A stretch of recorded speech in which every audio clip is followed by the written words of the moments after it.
Good evening from Swansea, wrestling fans. I'm your host, Ben Allison, and you are watching Wrestling Republic's daily broadcast, your one-stop shop for professional wrestling, insight news, and reviews on a daily basis. And it's Thursday, and you know what that means. It's a show for the sickos. We're talking about last night's episode of AEW Dynamite, and I have a great panel to do it with me. First things first, we have Clark Taylor. Clark, my question for you today, yes or no, will Will Ospreay win the AEW Championship at All In? No. Ooh. I don't think it's going to be Will Ospreay. I don't think it makes sense just yet. I do think he eventually will win that title in the fall, but I actually think it will be somebody else at All In this time. And I think that somebody else is whose house? Swerve's house. I think it's Swerve Strickland that wins the title there eventually.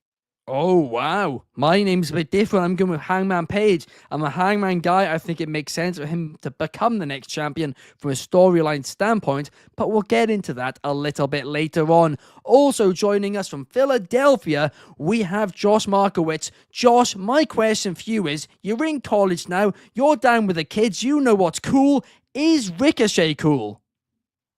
Wow, what a question. No, he's not. He's super cringy. I do respect, I like the character more than his WWE character, but he's cringy. But that's what's good about him. So he's not cool, but his character's working out.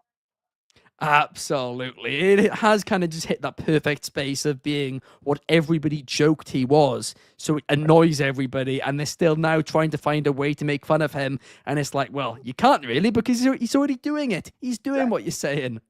But we have I Make Beats saying heel Ricochet is great, no doubt about it. And Fernando in the chat as well. Greetings to you. There is a level of brilliance, to your point, Ben, on the Ricochet thing, of taking the things that naturally bothered people when he wasn't supposed to be bothering people and just amplifying them. There is some brilliance to that. I hadn't really connected those dots until recently, but like that was well thought out. Do you know what? I saw like an absolute essay written by an Instagram page, which I do quite like. I'm not going to name them because I'm not going to openly critique them, but they did an absolute essay about why they hate this Ricochet character and how it's so bad and Tony Khan's messed up. And I was thinking, you are falling into the trap here. You are being worked.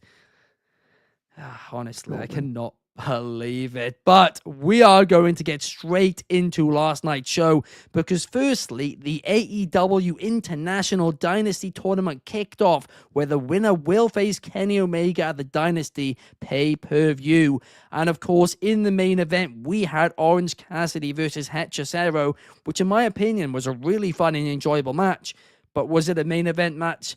I don't think so. I don't necessarily think Hechicero is in a position where he's going to be drawing high ratings in that slot just yet. I mean, he's not a contracted AEW talent, but it was a really enjoyable match.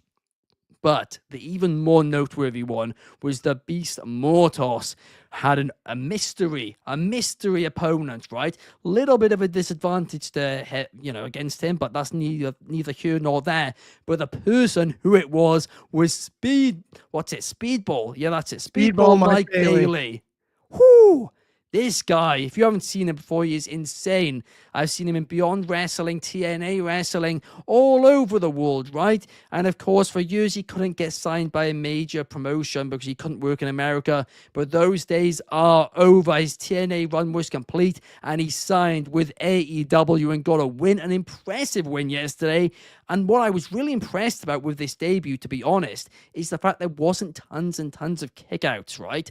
Like, we've seen that with some people when they come in, like Will Ospreay, immediately tons of kickouts in your matches. But this match just showcased his moveset really, really well. And I thought it did a fantastic job of establishing him as a great big deal on the main roster, on the AEW roster. But Clark, I want to get your thoughts on this tournament so far. Bayley advanced, Orange Cassidy advanced. Who do you reckon's going to win it all as well? I've enjoyed it. I said it on yesterday's show. I think tournaments are really good in AEW at this stage. I think out of the gates, they had a little bit of a learning curve. And now when they schedule tournaments, it makes sense. One thing I love is I've thought for a long time that Mike Bailey makes perfect sense for AEW. Me and Carter attended the PWG show. He main evented the Vortex show against Daniel Garcia in an Iron Man match, and it blew the roof off the building. It was off the charts. That was an AEW centric crowd. There was a lot of AEW people on the Mystery Vortex, John Moxley, to name a few. At the time, it was littered with AEW talent. Mike Bailey stood out as one that was not an AEW talent booked on that PWG card in Los Angeles. And ever since then, I've always thought, man, he worked really well in that scenario. I think he'd make a lot of sense. Now, I know his TNA run was excellent too.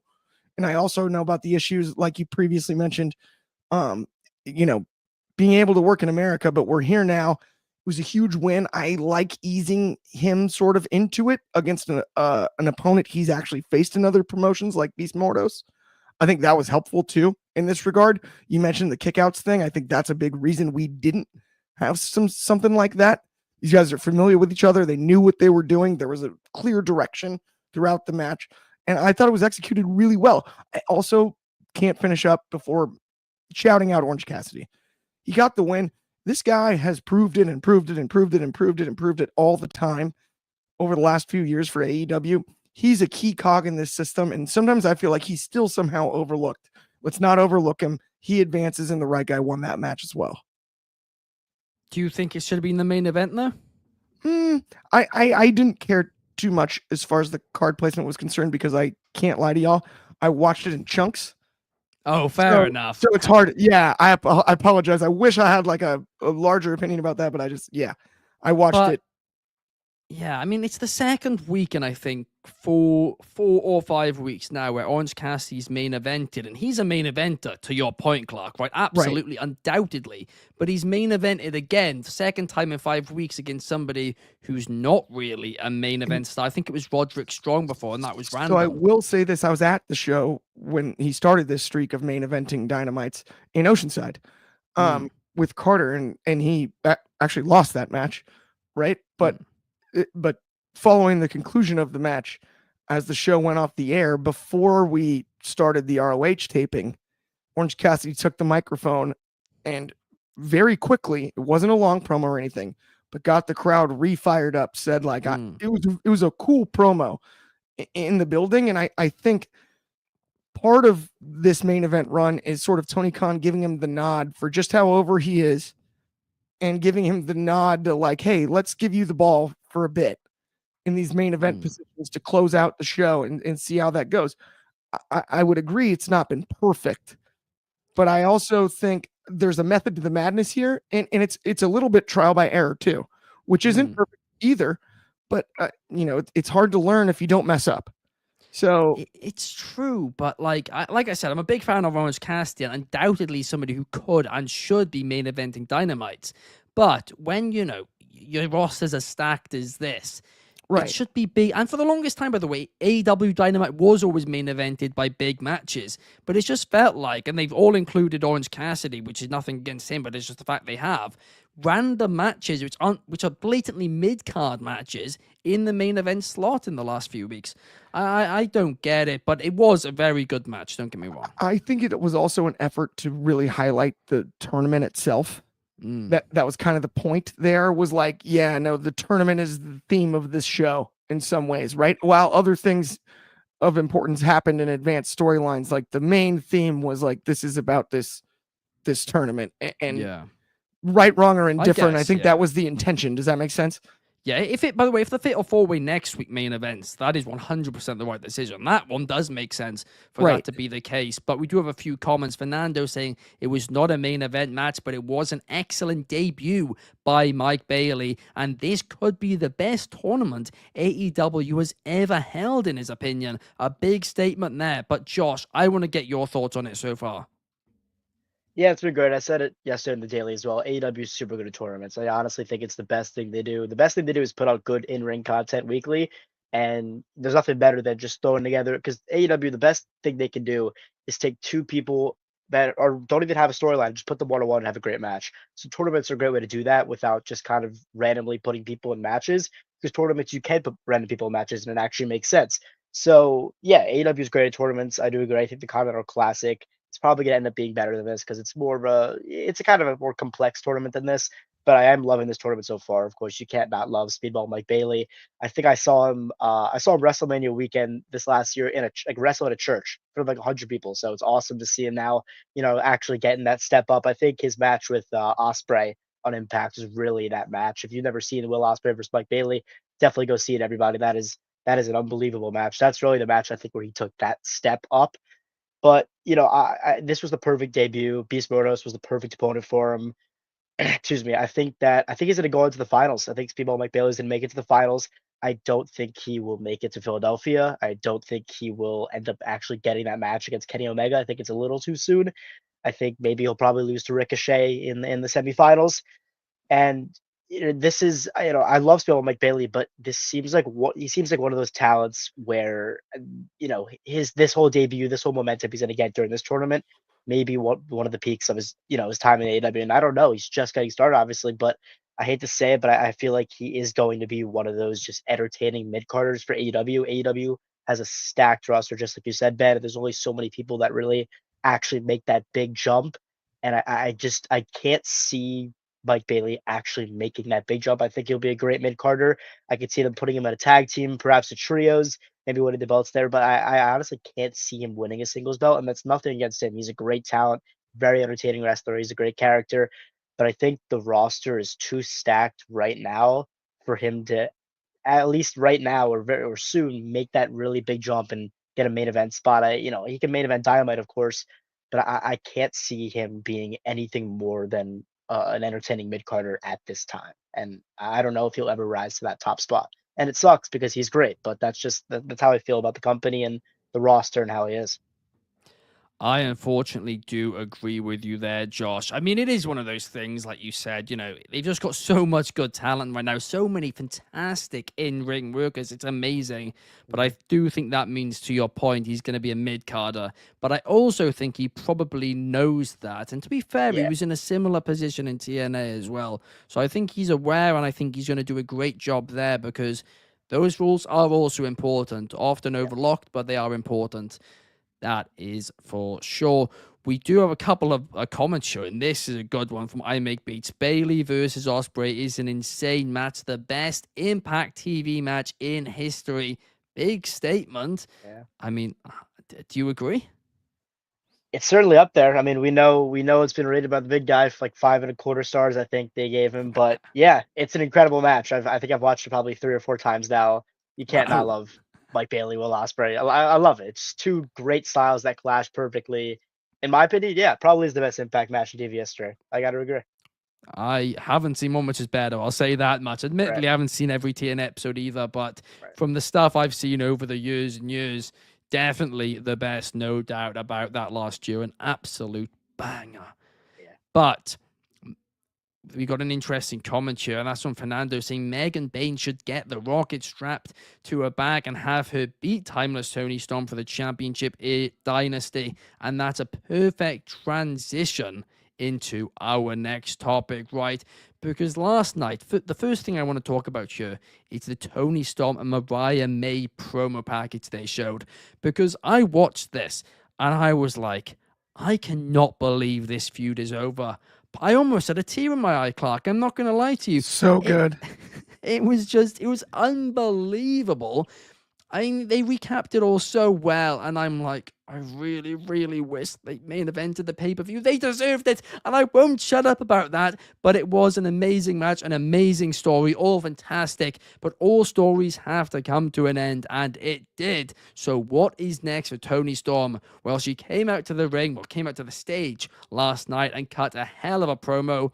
before she was taken down by Megan Bain, somebody else who I'm a huge fan of. Me and Shad have been, praising her pretty much every week for the past few weeks, but I will do so once again. I do think she's been built enough to be challenging for the AEW Women's Championship, but I also do think you could make a case that she should beat Timeless Toni Storm. And I know it would be a short reign, but I don't care. Megan Bain is that good. Clark, agree, disagree? What were your thoughts on the segment? So I loved it last night. I really enjoyed it. Toni Storm, I mean, I was at the match on Sunday, right? So Tony and Mariah, when I watched the video, it was just complete nostalgia, like you said, Ben. Like, I absolutely loved it. Toni Storm still has it every single time. The promo about the zoo. Are you kidding me? Of course, you don't go to the zoo and stick your hand in the lion cage. And that's what Toni Storm is. That's what fighting Toni Storm is. And I love everything about that. Now, Megan Bain is somebody who, honestly, I had not really been hip to for a long, probably too long for how talented she truly is. And I have to give a shout out to Drizzy for putting me on game when it comes to Megan Bain. She is that dang good, and she's a true powerhouse, absolute powerhouse in the women's division, and can stand across from anybody in a stare down and just raise the intensity level immensely. I love just forearm to the back of the head, real clean, nothing funky, nothing fancy, all that stuff, right? Like, just old school, knock you down. I think this is going to be a really fun rivalry. I think Toni Storm can tell a story with about anybody in this women's division. I think Megan Bain is a really good choice. I don't think Megan Bain is going to win the title this quickly off of Toni Storm. I think there's more stories to be told. I'm doing my best here. Told with Toni Storm that are timeless, holding the title. But if Megan Bain does go ahead and end up winning the belt from Toni Storm, I also won't complain about that. I just don't think it's quite time yet. Do you know what, right? If she does lose, Clark, I think this is the wrong decision to do this match. I'd honestly have Megan Bain, wouldn't say copy Jade Streak, but I'd actually almost, you know what? Screw it. I'd have Megan Bain beat Jade Cargill's streak. Yeah, that'd be pretty cool. Just have her go undefeated and win, the TBS championship, do it all, right? And then surpass it. Be like, hey, we don't need Jade. We have our own Jade, Megan Bain. There we are. But in all seriousness, I would not mind her doing what Fernando says and just strapping the rocket to her. Maria calling her a goddess. I mean, undoubtedly, she is that good. And we often describe it, Clark, and you said previously that Austin Theory doesn't have this, but right. She has it. That thing you can't quite define, but it. I mean, do you think... She can look and move you emotionally, right? Just with a facial expression. And that I think is a lot of the brilliance of Megan Bain, not just the look as a whole, but her ability to be to go from being so stoic and strong compared to other wrestlers and then become animated in a way that's going to move you, right? And on top of that, she's actually proven she can talk too. So that's the other thing. It's like she really doesn't have a weakness when it comes to Megan Bain. That I think is, besides her strength, her biggest strength. I mean, I said it when she debuted. Where she debuted, pretty much nobody. I think it was the Hammerstein, wasn't it? But nobody knew who she was. It was like absolutely nobody. Well, not nobody, but the vast majority of people didn't know who she was. But guess what? They cared 30 seconds in. Was it quiet at first? Yeah. 30 seconds in, they cared because her entrance alone made her feel special. And in the ring, she controlled it. It was so fascinating too. Like Drizzy spotlighted her on that week's Sunday Night Spotlight too, and really broke down some of like her history. And I went back and watched some stuff from her past and was like, how have we missed Megan Bain? She was in the company before. Where are the scouts? I know that's the craziest part, but I'm just like, how? Even I was almost guilty myself. I felt like I watch enough wrestling. I should know who this is. There are a few people who you forget are under contract with that company over the years, and she was one of them, where it's like they just don't even work AEW. Like, they did some dark stuff. Anthony Ogogo is another one. There's like about 15 of them, and you're like, what were these people being paid to do, honestly? Like, how weren't they being used or something? 100%. 100%. Yeah. And I mean, I think that had to do with sort of the arms race that was the beginning of AEW's inception, Yeah, that's right? true. And I think that's something that'll sort of work itself out over the next few years. But I do hear where you're coming from. It's an odd situation. I remember like some people obviously their contracts have expired from AEW recently, and I looked at some of them and they've been on like AEW TV like twice and they had a Yeah. 5-year deal. And I'm like, what? What on earth? You're on TV on AEW Dark in the pandemic and you've been having, earning a living. I mean, that's awesome. But at the same time, it's not doing your stock any favors, Yeah. is it? But anyway, let's move on to the next topic, shall we? Actually, before we move on to the next topic, I want to tell you about Etsy, right? Because Clark, correct me if I'm wrong, Q. Is there a stream this week? Or is it next week? There will be a stream this week. Yes, absolutely. Perfect. Um, But yeah, I mean, if you guys haven't heard of Etsy, right, let me quickly talk to you guys a little bit about it. Basically, it's this new platform we partnered with, and it is absolutely fantastic. And what they do is they connect the audiences with creators. So Clark, for example, does this stream every Sunday, and he can tell you the times in a second. I'm a bit all over the place because I know the American clocks have changed. But basically, every Sunday, they go on a call, they discuss stuff, and you can join it. But the difference is to a YouTube stream like here, you can put your hand up and you can join the call. You don't have to put on your camera. You can just put on your mic, or you can put on your camera too. Tons of opportunities to come and talk to us, to argue with Clark about whatever you want. It's always really, really fun over there. And all you guys need to do is download the Etsy app on the App Store or Google Play Store and head to the upcoming stream section. Clark, what time is it on Sunday? so Sunday, it's going to be at 9 a.m. Pacific. And so normally that would be at, I believe, would be 5 p.m. Yeah, in it the should be UK. 4 p.m. So it'll be 4 p.m. Except I'm not 100% sure. It's either that or it's 5 in the UK and 10 over here on the West Coast. But I have to organize that with our friend Takes because we actually hadn't made that decision, Ben. But at the same time, it's one of those two. And if you head to the upcoming stream section, you'll know within, I promise you, like the next few days. You'll know before. And make sure you join and you can argue with me. What we'll do is we'll try and find out for tomorrow's show, and on tomorrow's show, I'll let you guys know. We'll let you know the exact time. I just realized the cliffhanger. The original plan was the first thing I said, and then I was like, "Oh, I forgot we didn't actually vet whether it was that one or the second idea." I'm like, "It's one of the two." Honestly, right? I'm not being funny. Why don't we get all the world leaders in one room and just decide the day where the clocks change and just be like, "Okay, let's do this or not do this." Maybe they don't do it. Well, even Arizona just ditches it because they don't even grow crops. Canada. It's a desert.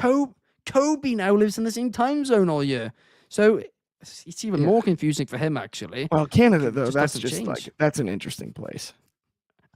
But I mean, the thing is, usually it used to be 2 weeks. This time it's 3 weeks as well, which is just so bizarre. Like, where's this extra week come from? And why isn't there a wrestling pay-per-view during it? I will say, honestly, benefit from it. For me, being the furthest west of anybody at WR currently, I think, unless you somehow include Suki or just keep going. But like, as the furthest west, starting at 1 isn't that bad. I don't hate it for 3 weeks. It's kind of nice. No, I don't too. I keep messing up the times. I keep saying, what's WR daily? And I keep going to say 3. And actually, it's 4. Why is it 4? Well, this is why. And then I ran for about 10 minutes every Allison analysis on that. So it's become an entire thing, and I don't like it. Talking about things becoming things that I don't like. Moxley versus Cope's happening again. I mean, listen, I like both guys. I don't like the story. I think the story was stale, and I think that was a big reason why people were so negative about the match. Because the match on Sunday was not a bad match. It wasn't a great match, but it was not a bad match, right? It wasn't as good as a lot of matches on that card. Mariah versus Tony should have main evented. We've covered it. We've said it over and over and over again. But at the end of the day, they have announced there will be a rematch next week. Moxley versus Cope 2. Some people are saying it's a do-over to try and do the match right. I mean, I think that's bold of them to think that, like, I don't know. I don't know if that would be really fair on the performers to say, everybody hated the last one, do it better, when I think that might have just been their chemistry, or honestly. But here is the thing, right? The fact they're doing it again makes me think Jon Moxley's picked up some injury, or they've just decided, hey, clearly the fans hate this. We're taking the title off you. I think Cope might be winning next week, and I think they might be doing a 180 on the story they were planning to tell. Josh, I want to get your thoughts. You do bring up a good point about the 180. I would say I would be surprised. If the injury idea does make sense if he picked up an injury. I think otherwise I would be surprised if he made an audible that quick. I mean, this seems like the response of TK because of the negative reviews that the ending got. The match wasn't that bad. You said it yourself. I don't think anybody was expecting, Adam Copeland and Jon Moxley to be like the greatest match ever, especially what they were following. It was impossible. It was like following Shawn Michaels and The Undertaker, WrestleMania 25, the same thing. They were following 3 incredible matches back to back to back.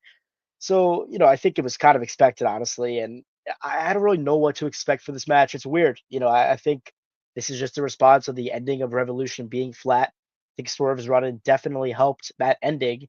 But, Christian runs in, cashes in, doesn't win, doesn't really do anything. Moxley retains. I don't know. I mean, yeah, I haven't been a fan of Mox's reign. We talked about it a little bit yesterday. You kind of just said it yourself, Ben. I love him. He still has that great presence. He brings that great aura. But his reign has been boring. The Death Riders have been boring for me. It's time for a change. But I don't know. I would be surprised. I think if Cope wins it, it's going to be a short reign because I don't know what to say about Swerve Strickland being in the mix and All In and Will Ospreay. So, I think Moxley is going to win, which is going to be even more confusing because then it's like, why did we do this match over again? But I think what's going to happen is, I think Moxley's going to win, and then we're going to kind of transition to Moxley versus Swerve. Swerve's then going to win a dynasty. However, I think he's only probably going to hold the belt for about 3 months, and then you get to All In. I think we're going to see Will Ospreay versus Swerve Strickland 2 for the belt. They faced off at Forbidden Door, I believe, this previous year, and it was a great match. Will Ospreay lost, Swerve Strickland won. But I believe we're going to get that second match, and I think that's going to main event All In my opinion. I do think, however, since All In is in Texas this year, they may be scared not to put like a Copeland or like a big WWE previous star or an American star in the main event in terms of promoting the show. But I think Ospreay and Swerve are definitely big enough names to main event the actual All In. But I think that's going to happen. I think we're going to see Moxley retain here, which is weird, really weird. I don't know what's going on. It could be an injury, like you said. I think Mox is going to retain here. I think Swerve is going to beat Moxley at Dynasty in Philadelphia. I think Swerve is going to have a shorter title reign, a good reign, but a shorter one. And then I believe he's going to drop the belt to Will Ospreay at All In Texas in July, I believe. Flippin' heck, a lot of champions in that time, but I wouldn't mind that because they all deserve it. Here's something that I will say, a little bit of a hot take, if you will. I don't think Moxley was fully to blame for that storyline being as bad as it was because, yes, the Death Rider storyline is so stale, it's so boring, but at the same time, and please understand when I say this, guys, I'm a huge Edge guy, right? He was one of my favorites growing up, but that dude has no momentum right now. I mean, he really doesn't. I mean, he's pretty much silence every time he's wrestling, even on a Dynamite. I mean, and I hate to say that, but it's true. They've not really given us a reason to properly care about him since, the end of his WWE reign. And that was the thing which killed his momentum, and he's still not picked it up since he's come back to AEW, in my opinion. I mean, the fans are still singing when the music goes off, though. Ben. They are, but it's just the theme. It's the song is most over, I would agree. Yeah, that's what I'm saying. Sorry, his entrance is arguably very the most over entrance in the company. But as soon as the theme stops and the match starts, it's like crickets, and I hate that. But I mean, it sucks, and it's not his fault either, by the way, to make that clear. It's just he's not being written very well right now, and neither is Jon Moxley. The two collided, and that's what created what it was. And I make Beat's point, it wasn't a bad match. It was just boring. If that wasn't the main event, people wouldn't have said anything. My other problem was actually last night more than the match. Is the story should be the reason that Edge Cope deserves another match is because Christian interfered in the original one, and nobody said it. Like, that's just the lowest hanging fruit in the world, but that's the only reason he could possibly deserve one. And they just he's gonna get one anyway. Like, they just skipped the step. That's there's a very low hanging fruit reason for him to have a rematch. Like, hey, look, I didn't even get my real match. They've Just say always that. done this, though, AEW, right? Because Tony Khan doesn't treat fans like they're dumb, which I appreciate. But at the same time, sometimes you gotta, just say things a Let us little know. Like, bit. just be like, yeah, listen, I got screwed around by Christian Cage, my old friend. So I think I deserve a rematch. We think so too. Right? Like, it's not that hard. I'm going to be honest with you. After last night, I actually agree with DCX Warlord. I actually think Christian Cage made some better points for why he deserves a rematch. He didn't tap out. He was just taking a breather. He was getting a little bit of a nap in, right? It was a That's not ridiculous tap out. idea. But my buddy made a joke. He's like, what if Christian comes back on Wednesday? And he's like, did you guys even look at that document? It was fake. And he still has the contract somehow. And I was like, okay, they're not going to do that. But that is one. It's my buddy that had never seen wrestling ever until Sunday. That's what he came up with yesterday heading into Dynamite. And I was like, that's not going to happen, but I actually do love that. That's hilarious. Great. I mean, practically did. He said it was, if you look at the contract, it was a one-on-one, not a triple threat match. Got screwed. Not only that, right, but Christian actually hit Edge. So that match should have been done too. Great points. He deserves a rematch, in my opinion. It's as simple as that. Chris, there we are. There's the WWE star you have for All In, Josh. Swerve, Ospreay, and Christian Cage as champion. Triple threat match. They're all in this year. We know that much. But the issue is solved. Anyway, let's talk about something a bit more positive, shall we? The Hurt Syndicate and MJF. Now, I have just noted that I've made a big issue. I was about to say, it's really tough to stretch this segment for the amount of time. I think MVP's already in the Hurt Syndicate. Nobody mentioned it. I'm pretty confident he's like the leader. It's MJF. I meant to put on it. But will MJF join MVP in the Hurt Syndicate? Because the highlight of last night's Dynamite was the segment these two had. I loved MVP's promo telling the history of those two. And I love MJF not immediately being like, oh yeah, I'll join you, but being like, hey, I don't need you. And then MVP, he doesn't usually ask people twice. He asked him twice, but he made it clear when he asked the second time. His face went all serious. He got into his face when he pushed it back to him. And MJF put that in his jacket. Could MJF join the Hurt Syndicate? Now, I've been saying for months and months, he's kind of felt stale, but that Hangman feud really has revived MJF and me. I'm back. I'm buying back into MJF stock once again, and I'm excited for this. But Josh, do you think he is going to join the Hurt Syndicate? So I agree. I do think MJF was a little bit flat for a little while. Then he's back. This Hangman feud was incredible. Match was great. If I don't really know what to make of this. It was a very interesting segment. My short answer would probably just be no. I don't think MJF will join the Hurt Syndicate. It doesn't make a lot of sense. This does seem like the start of a long-term story, and I'm a fan of that. I'm going to buckle in for the ride. I'm excited to see what AEW is bringing for this story because it's interesting. MJF, MVP, very interesting. Both great talkers, both great performers. I'm excited to see what happens here, but I would be surprised if he joined. It wouldn't really make any sense. I feel like he would lose. He would also lose some popularity. Like I think the biggest part of his character is he's the lone wolf. He doesn't help anyone. He doesn't take any advice from anyone. He's just the lone wolf. That's who he is. He's just MJF, and he doesn't really join people. He doesn't tag with people. It wouldn't make a lot of sense for him to just kind of join this group. I think if he did join the group, he'd probably end up backstabbing one of them in a few weeks. I can't see him joining the Hurt Syndicate for like a long time. He just doesn't really fit with the group and their characters, at least. The one thing I don't want to see is MJF and MVP fight. Definitely, I don't want to see like MJF take over the Hurt Syndicate or anything along those lines. Like that is a possibility. MVP gets out, MJF takes over, but that would also just be weird. Like it'd be weird to see Bobby Lashley like take orders from MJF. Like that wouldn't work. So honestly, I don't know where this is going. I really don't. I'm excited to see, but it's kind of out of left field. So I'm not sure. I'm interested what you guys think. Absolutely. I think one way or another, the one thing I will say is whether he joins or he doesn't, I think this is leading to Cedric. Cedric either joining the faction or feuding with them and then joining. Whatever they do, I think Cedric's going to get tied into. We got a few comments. DCX Warlord says Swerve versus Ospreay versus Christian in a triple threat TLC match. I make beats want to see MVP and MJF on Legends and Future Greats. That's a wild shout. I'm only joking. Wow. And Fernando says this was an awesome segment with MJF and MVP. Clark, I want to get your thoughts. Will he join them?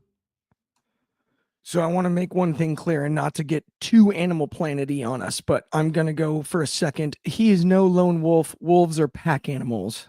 What MJF is a snake in the grass. He uses his surroundings to take advantage of other people and things around him. The numbers advantage that the Hurt Syndicate could provide would be helpful for MJF at a stage like this. He will use them as long as he needs them and backstab them. I love this.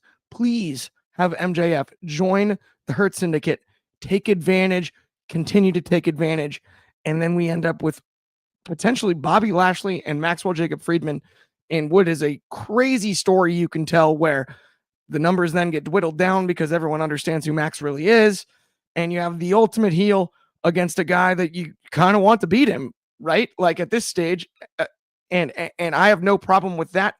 If that's not what it leads to, I have no problem with anything. But MJF likes to call himself a lone wolf. He's no lone wolf. He's a user. He ask the Pinnacle, ask FTR. He uses people as long as he needs them to gain whatever advantage it is he's looking to gain. And then from there, he goes back on his own and goes, I did it all by myself. And that is the brilliance of Maxwell Jacob Friedman. That is where he's at his finest. That's the situation he operates in best. That's the stone they left unturned in the Devil storyline with Adam Cole. It should have all along been MJF is using Adam Cole to stack accomplishments. That should have been the story all along. It's easy work. Very easy. But that's who Max is. And I have no problem with him using the Hurt Syndicate to gain further advantages and continue to be that devil, that sloth, that snake that he is. Yeah, I completely agree with you. And again, that would have saved that Adam Cole storyline. Or even if they did it that Adam Cole like turned on him first, and then Adam Cole became the heel, MJF became the face until after the feud. And that's when MJF turned again. And it's like, oh, well, I was only being good because, he turned against me first or whatever. That would have made sense. But instead, it was just, they just flip-flopped, and nobody knew anything.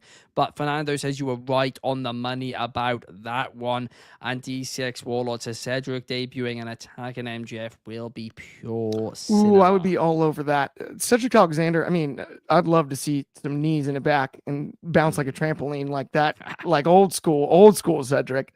Yes. In AEW, I'm all over that. And I think, logically, that we should see soon. I think that's whatever this is, they're leading to that. I think that's a certainty. Probably 45 days, 50 days until like he's available. So man, I don't do math. You're putting a lot of pressure on me. They're gonna snap him up quickly when he is available. I'm certain of it. TCX says like John Cena, Clark. What? He's a snake in the grass. Yes. Yeah. Well played. Well played. Oh, I love that. But listen, at the end of the day, they need to do something with MJF after that Hangman loss. But also, the one thing I want to very quickly touch upon is afterwards, MJF saw Hangman backstage and he said to him, fair enough, well done, you won, whatever. But at the end of the day, you're going to get back to the top of the mountain and you're going to realize you're not good enough. I hope that's not foreshadowing he's going to lose to Moxley at All In. The other one, too, that threw me is like, I think the most overshadowed thing from Sunday's show was the pump fake on Ghost Town Triumph. That was vintage MJF. That was perfect. The crowd went ballistic. Like, oh my goodness, then the music's back. And he's here. Like, it was one of the biggest pops of the night being there. And it's something I haven't talked about all week because it was easy to forget after the amount of stuff that happened afterwards, right? It was the open of it followed Big Boom AJ, but MJF is back on his BS, as the kids like to say. Fernando says it was a great face-to-face. David Yes. says MJF got along well with MVP. It did seem that way. Yeah. So, listen, I'm excited to see where it goes. And I do think, it was a bit of a filler episode of AEW Dynamite, but there was some good stuff on it. It was an enjoyable watch, is how I describe it. Yes. But that does bring us, guys, to the end of the show. Thank you so much to Clark and to Josh for joining me here today. Thank you to everybody in the comments as well, apart from this one person over on Instagram who suddenly just joined and is just commenting, rah, rah, dummy, smelly, Noah. I mean, I don't know what the Noah one's meant to be, but okay. I hope you have a nice day, Mr. Move Tact. But thank you to I Make Beats, David Mars, Fernando, TCX Warlord, everybody else who was in the comments, and Roll Tide as well over on Instagram. See, we are getting some good comments as well. We got nice We'll stuff. see you guys tomorrow. Peace.